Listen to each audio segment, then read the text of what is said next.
इलेक्ट्रिकलिजी में आपका फिर से स्वागत है।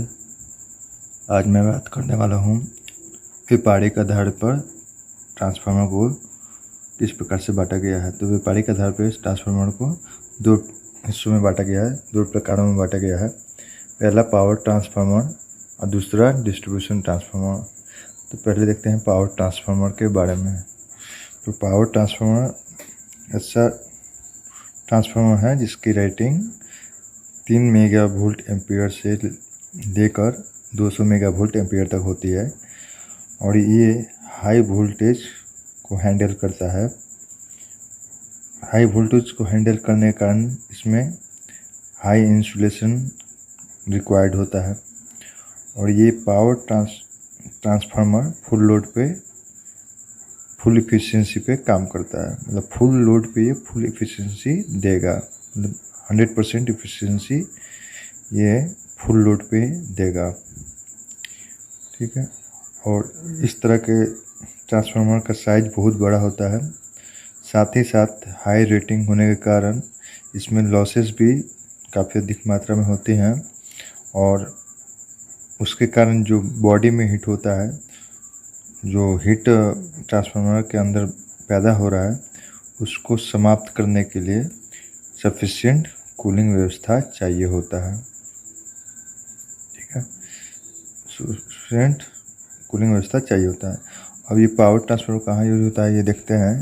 तो देखिए, पावर ट्रांसफार्मर जो है आपको जनरेटिंग स्टेशन से लेकर और आपका जो प्राइमरी डिस्ट्रीब्यूशन सिस्टम है वहाँ तक जो ट्रांसफार्मर आपका यूज हो रहा है वो आपका पावर ट्रांसफार्मर रहेगा।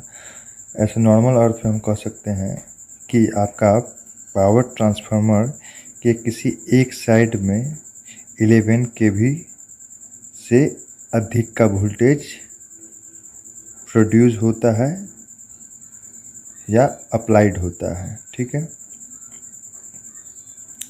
तो जैसे कि इसमें देखते हैं हम कि जनरेटिंग स्टेशन से जो आपको वोल्टेज जनरेट हो रहा है वह 11 kV का हो रहा है। ये 11 kV का जो वोल्टेज है, ये जनरेटिंग सब स्टेशन में जो ट्रांसफार्मर होते हैं वो स्टेप अप ट्रांसफार्मर होते हैं और वो 11 kV को 132 kV में कन्वर्ट कर देते हैं। ये वोल्टेज को यहाँ पे बढ़ा दिया गया। ठीक है। और ये 132 kV जो होता है वो लॉन्ग ट्रांसमिशन लाइन जो होता है, जिसको प्राइमरी ट्रांसमिशन लाइन कहते हैं, उसमें यूज करके जो है जो इलेक्ट्रिकल एनर्जी को सेंडिंग एंड तक दूसरे छोर तक भेजा जाता है, जिसको हम कहते हैं क्या, रिसीविंग एंड।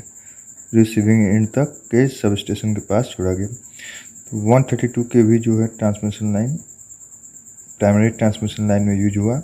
अब ये वोल्टेज जो है, इस वोल्टेज के साथ जो पावर यहाँ इसके पास आया, अब यहाँ 132 kV को स्टेप डाउन ट्रांसफार्मर की सहायता से 33 kV में कन्वर्ट कर दिया गया। तो यहाँ पे देखते हैं हमारा जनरेटिंग सब स्टेशन से लेकर रिसीविंग एंड जो सब स्टेशन है उसके बीच 132 kV का वोल्टेज यूटिलाइज किया गया और फिर उसके बाद आपको रिसीविंग एंड में 132 को कन्वर्ट कर दिया गया 33 kV में। अब यहाँ से जो है सेकेंडरी ट्रांसमिशन सिस्टम स्टार्ट होता है। वहाँ पे आपका क्या होता है, इस 33 kV को जो है प्राइमरी डिस्ट्रीब्यूशन सिस्टम के जो ट्रांसफार्मर लगे हुए होते हैं उनके पास भेजता है। तो ये 33 kV जो बना स्टेप डाउन ट्रांसफार्मर कहाँ बना, रिसीविंग एंड में। वो 33 kV को ट्रांसफ़र किया गया सेकेंडरी ट्रांसमिशन के द्वारा और इसको भेजा गया डिस्ट्रीब्यूशन प्राइमरी डिस्ट्रीब्यूशन के सब स्टेशन के पास। ठीक है, प्राइमरी डिस्ट्रीब्यूशन के सब स्टेशन के पास। और यहाँ पे क्या किया गया, 33 kV को 11 kV में कन्वर्ट कर दिया गया। ठीक है। अब इसके बाद से जो सिस्टम यूज होगा प्राइमरी डिस्ट्रीब्यूशन के बाद आपका, इसके बाद ही हमारा डिस्ट्रीब्यूशन ट्रांसफार्मर का काम आने का काम होता है, ठीक है। इसके बाद प्राइमरी डिस्ट्रीब्यूशन के जस्ट आगे बढ़ेगा तो हमारा डिस्ट्रीब्यूशन ट्रांसफार्मर का काम आएगा। तो इसमें क्या होता है ओवरऑल देखते हैं यहाँ पे कि स्टेप अप ट्रांसफार्मर में जो होता है प्राइमरी साइड और सेकेंडरी साइड है। ट्रांसफार्मर का दो साइड होता है, प्राइमरी साइड सेकेंडरी साइड।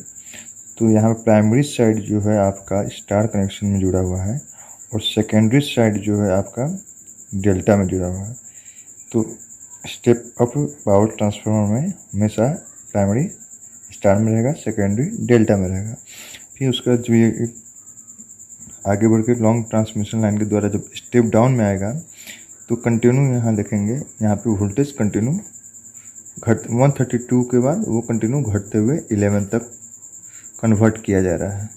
तो यहाँ gradually step down transformer use किया जाएगा।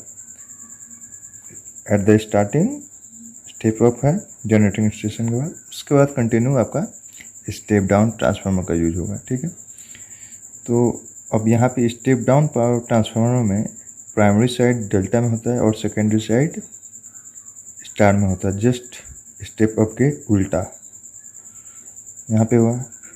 फिर इसके आउटपुट को भेजा गया यहाँ पे डेल्टा में प्राइमरी में और यहाँ से सेकेंडरी स्टार मिला। तो इस प्रकार से आपका पावर ट्रांसफार्मर का कनेक्शन ट्रांसमिशन लाइन में होता है और इसका connection up to primary distribution system के सबस्टेशन तक होता है, ठीक है। और यहाँ देखने की बात ये है कि आपका 11 के भी इनपुट करते हैं तो ओवरऑल प्रोसेस होने के बाद 11 kV का वोल्टेज को बढ़ा दिया गया। सबसे शुरुआत में देखिए ग्रेजुअली बढ़ाया जा रहा है, बढ़ा दिया गया और उसके बाद इसको घटाते घटाते वोल्टेज को यहाँ से तो 11 kV को बढ़ा दिया गया, 132 कर दिया। उसके बाद फिर घटाने का काम हुआ। घटाने के बाद लास्टली आप देखेंगे तो यहाँ पर आपको 11 kV आउटपुट 11 kV मिलता है। तो 11 kV कह सकते हैं कि 11 kV इनपुट से लेकर जनरेटिंग स्टेशन के 11 kV के इनपुट से लेकर प्राइमरी डिस्ट्रीब्यूशन के 11 kV आउटपुट तक का बीच में जितना भी ट्रांसफार्मर यूज हुआ है वो पावर ट्रांसफार्मर कहलाएगा, ठीक। तो इस तरह से होता है और ये ट्रांसफार्मर जो होता है फुल लोड पर फुल एफिशिएंसी देते हैं। कहने का अर्थ ये है कि इस ट्रांसफार्मर में जो होता है जनरेटिंग स्टेशन से आपका जो पावर बन रहा है वो कंटिन्यू 24/7 कंटिन्यू ये सप्लाई देते हैं और इस ट्रांसफार्मर का कनेक्शन परमानेंटली इस सप्लाई से लगा हुआ रहता है और आगे प्राइमरी डिस्ट्रीब्यूशन से कंटिन्यू लगा हुआ रहता है। आप कभी ऐसा नहीं सुनते होंगे कि इसके बीच में कभी शटडाउन का होता है। आप नॉर्मल शहर में रहते हैं तो हाँ यहाँ शटडाउन हो गया, कभी वहाँ शटडाउन हो गया, वहाँ से तो इस तरह का शटडाउन बीच बीच में लेते रहते हैं। लेकिन इस सिस्टम में बहुत रेयर केस में ही आपका इसको बंद किया जा सकता है, नहीं तो कंटिन्यू 24/7 ये चलता ही रहता है ट्रांसफार्मर। इसलिए ये फुल लोड पे कहा जाता है, ये फुल लोड पे काम कर रहा है क्योंकि ये कंटिन्यू 24/7 काम करते रहेगा, ठीक है। लोड के साथ इसका कनेक्शन रहेगा, मतलब इनडायरेक्ट वे में, लेकिन लोड के साथ इसका कनेक्शन हमेशा है। इसमें सप्लाई कंटिन्यू काम कर रहा है, ठीक है। ये हुआ। तो इस प्रकार से आपका जो होता है पावर ट्रांसफार्मर का कनेक्शन होता है स्टेप अप, स्टेप डाउन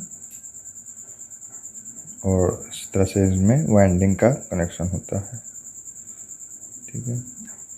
आगे हम लोग देखेंगे डिस्ट्रीब्यूशन ट्रांसफार्मर के बारे में। अभी तक के लिए इतना ही। आप लोगों का वीडियो देखने के लिए बहुत बहुत धन्यवाद।